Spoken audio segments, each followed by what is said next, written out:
কৃষ্ণ করুণা সিন্ধু দীনবন্ধু জগৎপতে গোপেশ গোপীকান্ত রাধাকান্ত নমস্তুতে। ওম নীলাচল নিবাসায় নিত্যায় পরমাত্মনে বলভদ্র সুভদ্রাভ্যাম জগন্নাথতে নমঃ। জয় শ্রীকৃষ্ণ চৈতন্য প্রভু নিত্যানন্দ শ্রী অদ্বৈত গদাধর শিবাসাদি শ্রী গৌর ভক্তবৃন্দ।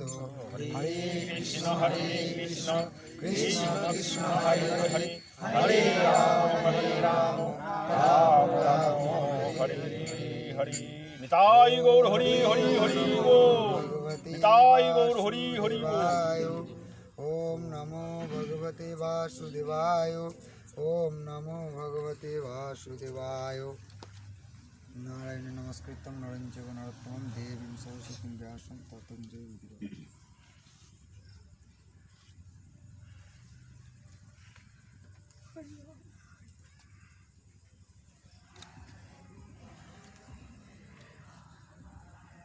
তমাদিদেবং করুণানিধানং তমালোবর্ণং সুহিতামবতারং অপার সংসার সমুদ্র সেতু ভজামহে ভাগবতম স্বরূপম। জয় জয় গ্রন্থ মহারাজ ভাগবতম কি।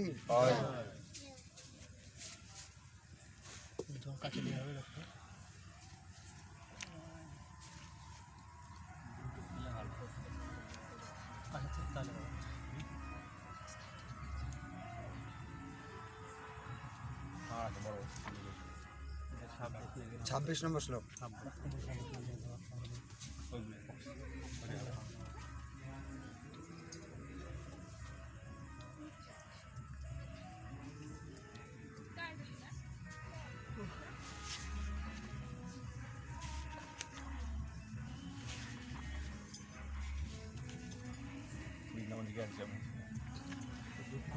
সুতবাচ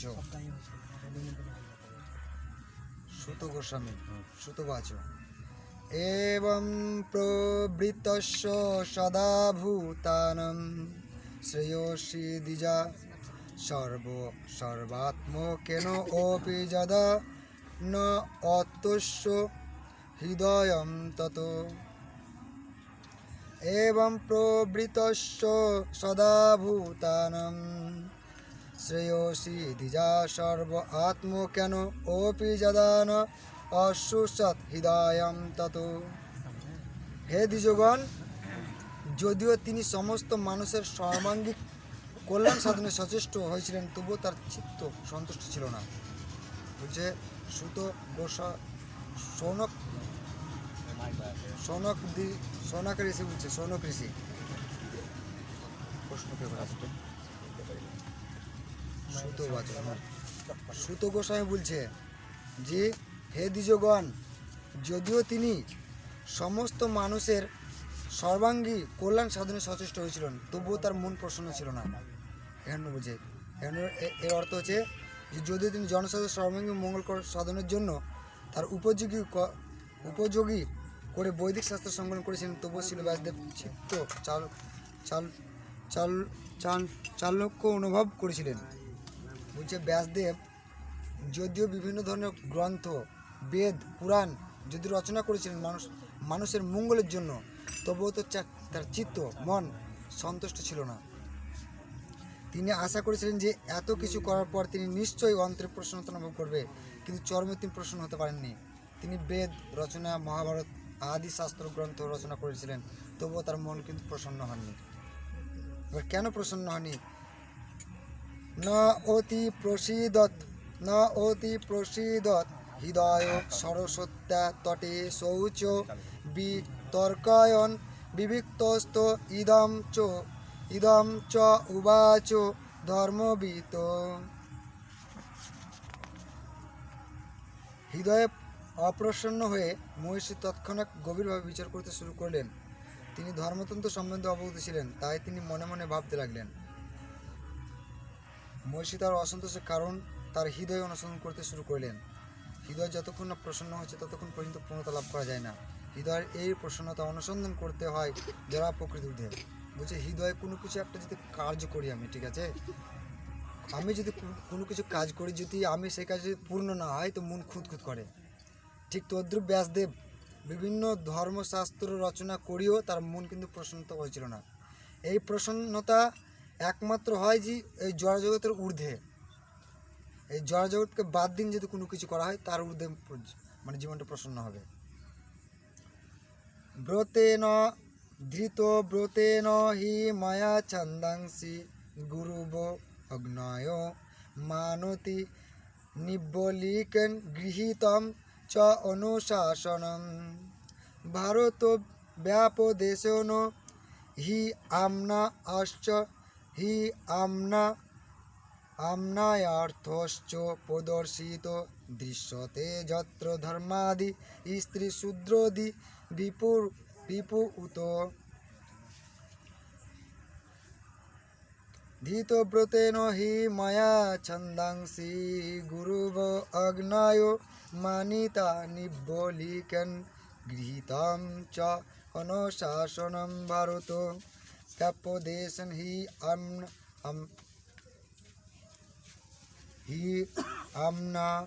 আমনায় অর্থ চ প্রদর্শিত দৃষ্টাতে যত্র ধর্ম আদি স্ত্রী শুদ্ধ অদিভি অপি উত। কঠোর ব্রত অবলম্বন করে নিষ্কপটভাবে আমি বেদ গুরুবর্গ এবং যজ্ঞাগ্নি পূজা করেছি। আমি তাদের নির্দেশ যথাযথ পালন করেছি এবং গুরু পরস্পর ক্রমে লব্ধ জ্ঞান মহাভারতের বিশ্লেষণ করেছি, যাতে স্ত্রী শূদ্র এবং অন্য সকল দ্বিজবন্ধুরা ধর্ম যাতে স্ত্রী শূদ্র এবং অন্যান্য দ্বিজবন্ধুরা ধর্মের পথ অবলম্বন করতে পারে। বুঝে আমি কঠোরভাবে অবলম্বন করেছি এই ধর্মকে, নিষ্কপটভাবে বেদ গুরুবর্গ এবং যজ্ঞাদি পূজা করেছি। আমি তাদের নির্দেশ যথাযথভাবে পালন করেছি। ব্যাসদেব বলছি আমি তাদের নির্দেশ যথাযথভাবে পালন করেছি। গুরু পরস্পরই লব্ধভাবে সেই জ্ঞান আমি মহাভারতে পর্যন্ত প্রকাশ করেছি, যাতে স্ত্রী শূদ্র এবং দ্বিজবন্ধুরা তা অবলম্বন করতে পারে। তবুও কেন আমার মন অসন্তুষ্ট? বুঝছে ব্যাসদেব, তবুও কেন আমার মন অসন্তুষ্ট? কঠোর ব্রত অবলম্বন এবং গুরুদেবের নির্দেশ অনুসরণ করা ব্যতীত কেউ বৈদিক জ্ঞান হৃদয়ঙ্গম করতে পারে না। বুঝছো, কঠোর ব্রত এবং বৈদিক জ্ঞান তিনি অনুসরণ করতে পারে, যে গুরু পরস্পরাই হৃদয়ঙ্গম করতে পারে। জ্ঞান লাভের শিক্ষার্থীকে অবশ্যই বেদ গুরুবর্গ এবং যজ্ঞাগ্নি পূজা করতে হয়। তাহলে যতই বড় জ্ঞানী হোক আর যতই বড় বৈজ্ঞানিক হোক আর যতই বড় রসায়নজ্ঞ হোক, তাকে বেদের জ্ঞান প্রাপ্ত, বেদ থেকে জ্ঞান নিতেই হবে। বেদ থেকে বিজ্ঞানও ব্যর্থ, রসায়নজ্ঞ ব্যর্থ, বেদের জ্ঞান লাগবেই। বৈদিক জ্ঞানের সমস্ত নিগুড় রহস্য মহাভারতে সুসংবদ্ধভাবে প্রদান করা হয়েছে, যাতে স্ত্রী শূদ্র এবং দ্বিজবন্ধুরাও তার অর্থ হৃদয়ম করতে পারে। এই যুগের মূলে বেদের থেকে মহাভারতের উপযোগিতা বেশি। বলছে এই যুগে মূলে বেদের থেকে মহাভারতের উপযোগিতা অধিক। বলছে এই কলিযুগে দেখবেন যখন কোনো মেলা খেলা বসে, তখন দাদু বা পুরানো মানুষ যারা যায়, বইয়ের দোকান যায়, তখন গীতা ভাগবতম আগে চায় না, বলবে যে মহাভারত আছে। পুরানো মানুষগুলো বলবে রামায়ণ আছে, মহাভারত আছে, কারণ তাদের জন্য এগুলো ব্যাসদেব লিখে গেছেন, যাতে তারা সহজভাবে বুঝতে পারে, পড়তে পারে। এমনকি সুত গোস্বামীর যে পিতা ছিলেন, তাকেও মহাভারত বিশ্লেষণ করেছিল। সে নিচু জাতি ছিল, তাকেও মহাভারত পড়ার নির্দেশ দিয়েছিল। তথাপি বত মে দৈহি হি আত্মা চ এব আত্মা না বিভু অসম্পন্ন ইবা ভাতি ব্রহ্মচর্বস্য সত্যম। তথাপি বত মে দ্বৈত হি আত্মা চ এব আত্মানা বিভু অসম্পন্ন ইব ব্রহ্মচর্বস্য সত্যম। যদিও আমি বৈদিক দর্শনের অভিপ্রেত সমস্ত যোগ্যতা অর্জন করেছি, তথাপি আমার হৃদয়ে আমি পূর্ণতা অনুভব করছি। যদিও আমি বৈদিক দর্শনের অভিপ্রেত সম্পূর্ণ যোগ্যতা অর্জন করেছি, ব্যাসদেব বলছে, যদিও আমি মহাভারত আদি সমস্ত বেদ রচনা করেছি, তবুও আমার হৃদয় অসম্পূর্ণতা লাভ করছে, এখন আমি পূর্ণ হতে পারিনি। নিঃসন্দেহে ছিল ব্যাসদেব সমস্ত বৈদিক যোগ্যতা সম্পন্ন ছিলেন। বেদের কর্মকাণ্ডের নির্দেশ অনুসারে কর্ম করার ফলে বিষয়াসক্ত মানুষ কলসমুক্ত হয়, কিন্তু বেদের চরম উদ্দেশ্য প্রকৃত তা নয়। বলছে নিঃসন্দেহে ছিল ব্যাসদেব সমস্ত বৈদিক যোগ্যতা সম্পন্ন পুরুষ ছিলেন। বেদের কর্মকাণ্ডের নির্দেশ অনুসারে কর্ম করার ফলে, বলছে বেদের যদি নির্দেশ অনুসারে কর্ম করা হয় তাহলে মানুষ কলুষমুক্ত হয়, কিন্তু বেদের উদ্দেশ্য কলুষমুক্ত হওয়া নয়, প্রকৃতপক্ষে তা নয়। বেদের উদ্দেশ্য যে প্রকৃতপক্ষে কলুষমুক্ত হওয়া তা নয়। যতক্ষণ পর্যন্ত না তা লাভ হচ্ছে, জীব সমস্ত যোগ্যতা সম্পন্ন হলেও পারমার্থিক স্তরে অধিষ্ঠিত হতে পারে না। শিল ব্যাসদেব যেন সেই সূত্রে বিস্মৃত হয়েছেন এবং তার অসন্তোষ অনুভব করেছেন।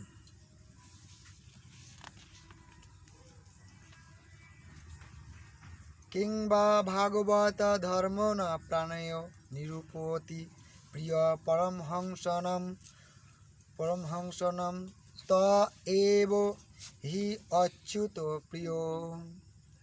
কিংবা ভাগবত ধর্ম না প্রাণেয় নিরূপিতা প্রিয় পরমহংসনম ত এব হি অচ্যুত প্রিয়। আমি যে বিশেষভাবে ভগবদ্গীতা বর্ণনা করিনি বা পরমহংসদেব এবং অচ্যুত পরমেশ্বর ভগবানের অত্যন্ত প্রিয়, বুঝে আমি যে বিশেষভাবে ভগবত ভক্তি বর্ণনা করিনি যা পরমহংসদেব এবং অচ্যুত পরমেশ্বর ভগবানের অত্যন্ত প্রিয়, তাই হয়তো আমার এই অসন্তোষের কারণ। ব্যাসদেবের নিজে বলছে হয়তো আমি ভগবত ভক্তি বর্ণনা করিনি। ব্যাসদেব বলছে পরমহংসদেব অচ্যুত পরমেশ্বর ভগবানের মহিমা বর্ণনা করিনি যা ভগবানের অত্যন্ত প্রিয়, তাই হয়তো আমার অসন্তোষের কারণ। ব্যাসদেব নিজেই ধরা দিছে যে হয়তো আমি ভগবত ভক্তি বর্ণনা করিনি, মানে লাস্টে ঘুরে ফিরে আসবে এইটাই, মানে নারদমুনি ব্যাসদেবকে বলে তুমি ভাগবতম রচনা করো, তবে তোমার মন শুদ্ধ হবে এবং তোমার মনে প্রসন্নতা লাভ করবে, কারণ ভাগবতমে আছে ভগবান শ্রীকৃষ্ণর সম্পূর্ণ লীলা। তাই বলছে আমি যে বিশেষভাবে ভক্তি বর্ণনা করিনি, বিশেষ ভগবত ভক্তি বর্ণনা করিনি যা পরমহংসদেব এবং অচ্যুত পরমেশ্বর ভগবান অত্যন্ত প্রিয়, তাই হয়তো আমার এই অসন্তোষের কারণ। শিল ব্যাসদেব যে তার হৃদয়ে অসন্তোষ অনুভব করেছিলেন তা এখানে তার নিজের ভাষায় ব্যক্ত করেছে। এটি ভগবানের সেবায় যুক্ত জীবের স্বাভাবিক অনুভূতি। জীব যতক্ষণ পর্যন্ত ভগবানের সেবারূপী তার স্বাভাবিক বৃত্তিকে যুক্ত না হচ্ছে ততক্ষণ পর্যন্ত সে পূর্ণরূপে সন্তুষ্ট হতে পারে না। যখন কোনো মানুষ ভগবান শ্রীকৃষ্ণ পূজা দেয়, ঠিক আছে, পূজা দিতে দিতে হয়তো প্রদীপ দিতে ভুলে গেছে, হয়তো ভগবানের কোনো একটা জিনিস ভুলে গেছে, কিন্তু সারাদিন ওর মন খুঁতখুত করবে যে আমার পূজাটা পূর্ণ হলো না। এটা হচ্ছে ভগবত ভক্তি। মানে মনটা মানে ছুটে বেড়াবে যে আমি কি ভুললাম, মানে যদিও মনে পড়ে যাবে, ঠিক আছে, কিন্তু মনে হলো যে আমার দ্বারা সেরকম ভগবত ভক্তি হয়নি। আর অন্য পূজা কোনো ব্যাপার নাই। হ্যাঁ, অন্য পূজা করবে কোনো ব্যাপার নেই। এবং ভগবানের প্রীতি সাধন করতে পারে না সে। ব্যাসদেব তাই এই ত্রুটি অনুভব করতে পেরেছিলেন যখন তার গুরুদেব শ্রী নারদমুনি তার কাছে আসেন। পরবর্তী শ্লোকে তা বর্ণনা করা হয়েছে। যখন নারদমুনি তখন এসে যখন ব্যাসদেবের চোখ খুললে যে তুমি ভাগবত বর্ণনা করনি, তোমার ভাগবত বর্ণনা না করার কারণে তোমার এই মনের প্রসন্নতা। নারদমুনি এসে ব্যাসদেবের চোখ খুলে দিলেন। পরবর্তী শ্লোক বলছে তস্যৈবং খিলাত্মানং মন্য মানস্য খিদ্দাত কৃষ্ণস্য নারদ অভ্যাগত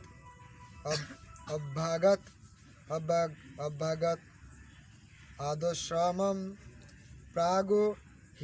প্রাগ উদাহিতম তস্য এব খিলম আত্মনম মন্য মানস্য খিদ্দাত কৃষ্ণস্য নারদ অভ্যাগত আশ্রমম প্রাক উদাহিতম।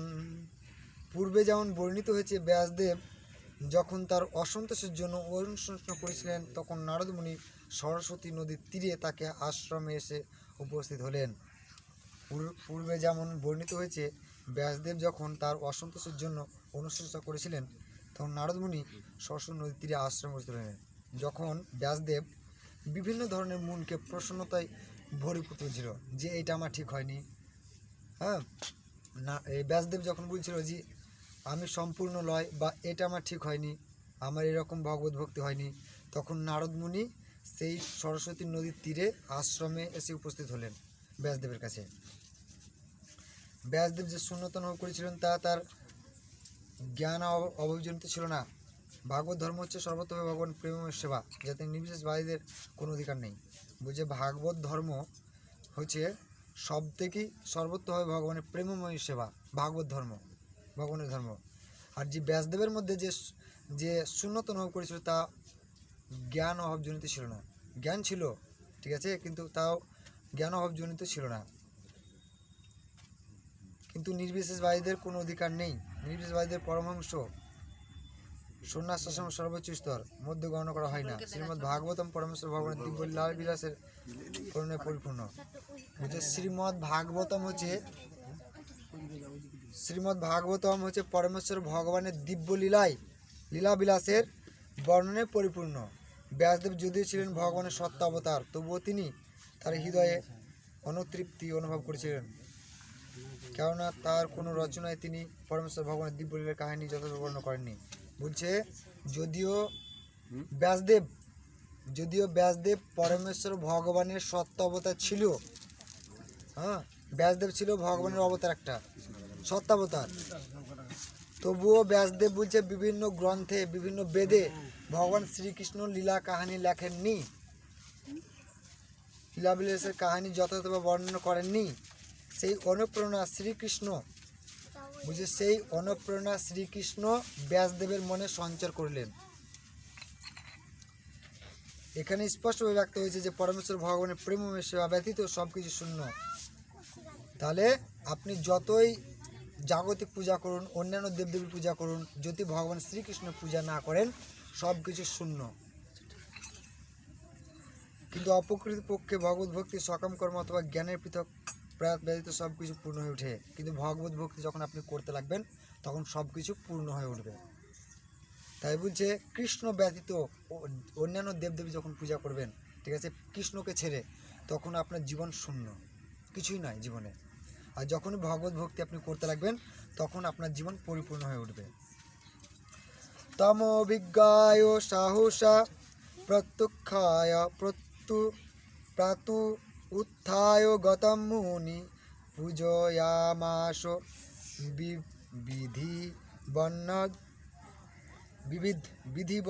বিধিবৎ অরদম বিধিবৎ নারদম সুরপূজিতম।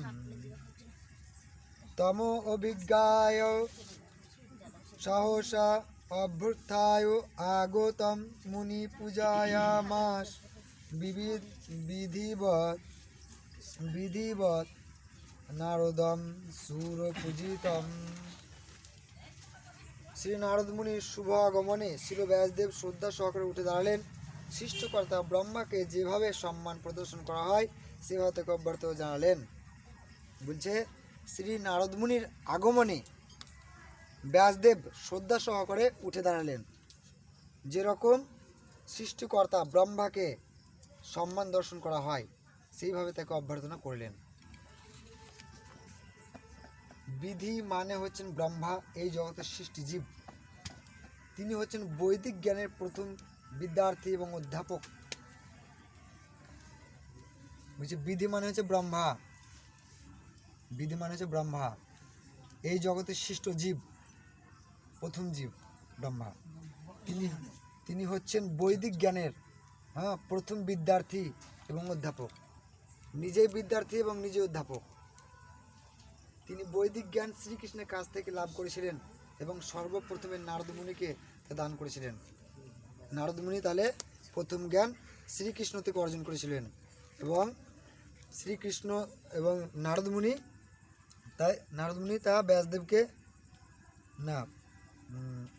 শ্রীকৃষ্ণ থেকে ব্রহ্মাদেব দান করেছিলেন, মানে ব্রহ্মাকে শ্রীকৃষ্ণ দান করেছিলেন, ঠিক আছে। ব্রহ্মা নারদ মুনিকে দান করেছিলেন এবং নারদ মুনি তা দান করেছিলেন কৃষ্ণর কাছ থেকে লাভ করেছিলেন এবং সর্বপ্রথম নারদ মুনিকে তা দান করেছিলেন। তাই নারদ মুনি হচ্ছেন গুরু পরস্পর ধারায় দ্বিতীয় আচার্য। তাই নারদ মুনি হচ্ছে আচার্য, দ্বিতীয় আচার্য। তিনি সমস্ত বিধি নিয়মের পিতা, ব্রহ্মার প্রতিনিধি। তাই তাকে ঠিক ব্রহ্মার মতো শ্রদ্ধা প্রদর্শন করা হয়। তাই নারদ মুনি হচ্ছে দ্বিতীয় প্রতিনিধি গুরু পরস্পরায়। তাই নারদ মুনিকে ব্রহ্মার মতন সম্মান প্রদর্শন করা উচিত।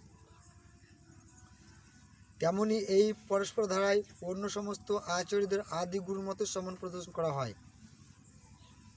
ইতি শ্রী নারদ মুনির আবির্ভাব নামক শ্রীমদ্ ভাগবতম প্রথম স্কন্ধে চতুর্থ অধ্যায় ভক্তিবেদান্ত তাৎপর্য সমাপ্ত।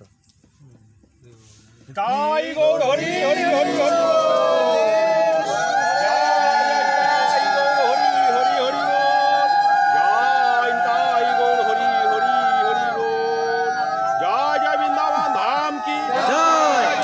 धाम की जय, राधा रानी की जय, राधा रानी की जय, गौर भक्त बिंदो की जय, गौर भक्त बिंदो की जय, भागवताम की जय, भागवताम की जय, भागवताम की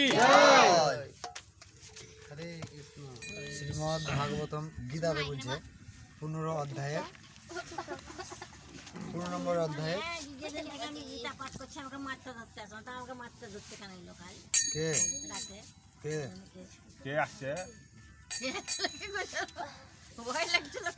গীতা বাড়িতে আছে আছে আমি বলছি কি তাহলে কাপড় ছেড়ে গেলাম না সেই লেগে এটা কোনোদিন হবে না, এটা অবিশ্বাসযোগ্য। যে বাড়িতে গীতা থাকবে, যে বাড়িতে গীতা থাকবে বুঝলেন, সে বাড়িতে কলি স্পর্শ করবে না। আর গীতা যখনই পড়বেন বুঝলেন, হ্যাঁ কেউ মারছিল না, স্বপ্ন দেখছেন। স্বপ্নে মারছে, মারছে ধরছে স্বপ্ন দেখতে পারে। মারা ভালো, মারা ভালো নয়, মার খাওয়া ভালো, মারা ভালো নয়। পপটার ফাঁসাতে পারে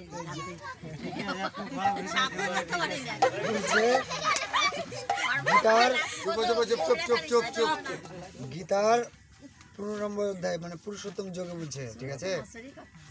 বলছে যে মম এব অংশ, মম এব অংশ জীবভূতে সনাতন, জীবভূত সনাতন ষষ্ঠ ইন্দ্রিয়ানি প্রকৃতি কর্ষতি। ভগবান শ্রীকৃষ্ণ একদম পুরাপুরি বর্ণনা করেছেন যে জগতে যত রকম জীব আছে সব আমার অংশ। প্রত্যেক জীব যখন মানে এই দেহ ত্যাগ করে যখন পরচিত জগতে যাবে তখন আমাদের 4খান করে হাত হবে। আমরা হচ্ছে বিষ্ণুর পার্ষদ আর জীবটা হচ্ছে ভগবানের অংশ। তাই বলছে আমাদের মানবাধিকার হবে মানে বৈকুণ্ঠ ধামে প্রবেশ করার। অতএব আমরা প্রত্যেকে এক একটা বিষ্ণুরূপ মূর্তি।